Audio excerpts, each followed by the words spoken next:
Menlo Park City Council approved the Menlo Gateway Project in November of last year, but now the development company faces a more important party to appease: the residents.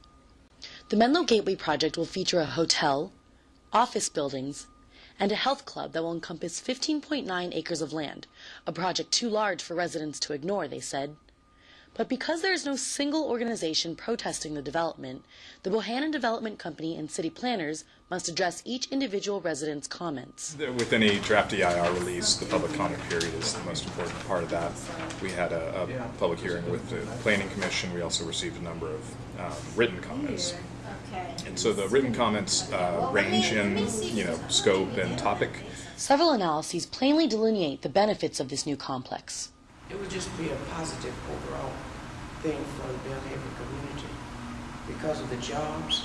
They're going to have great jobs, and they've already committed themselves to giving jobs to the individuals in this area first. However, some residents still remain skeptical despite the outlined advantages. My main concern was really, why is this such a big project? Is it appropriate now in this particular area? But Canera and other Menlo Park residents must wait for these final answers. Potentially there could be city council action this year, either to approve or deny it sometime later this year, towards the late spring, early summer, but a lot of it is dependent on these negotiations. Once this document is approved, they can move forward with developer agreements, but this process can prove to be tricky. Amongst residents' top objections, how sustainable a large building can actually be. The developer is taking great strides to ensure that the buildings meet LEED certification, or Leadership in Energy and Environmental Design, but Menlo Park residents are still troubled. Because most of the greenhouse gas emissions that would come from this project are from the transportation sector, about 70 to 80% of them. Already the owners of the land, the Bohannon Development Company will incur all construction costs. Construction funding most likely is from financiers. If it is built at the scale that is proposed, it's multi-millions of dollars. They need to actually go to bankers, go to investors. But long-term financing was a primary concern amongst residents. Because who's going to pay for the fact that this project in 40 years gets flooded?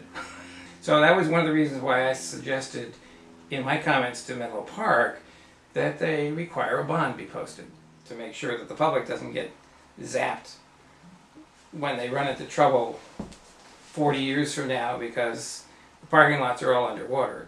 Other residents are targeting such specific attributes of the project that they all seem difficult to reconcile, like this resident's aversion to the glass walls because of her vertigo. However, other residents like the aesthetic decision to incorporate glass walls. We're very excited about it. They could boost the morale of the community because it looks like it's going to be a very beautiful project, and we've been on foot and by hand trying to let people in the community know what was going on about the project so that they would understand it. It would be a great transformation for the northern end of our city because they're going to tear down the old buildings, industrial buildings that are there, and replace them with new buildings. But most residents are neither completely for nor against the project. I'd say I'm kind of in the middle. We're all kind of waiting to see what the negotiators can come up with, and then it'll come back to the City Council, and the public will get to comment on it again. And until the final EIR is written, residents must take it upon themselves to communicate with the city about updates. This has been Stacie Chan reporting for the Silicon Valley Pulse.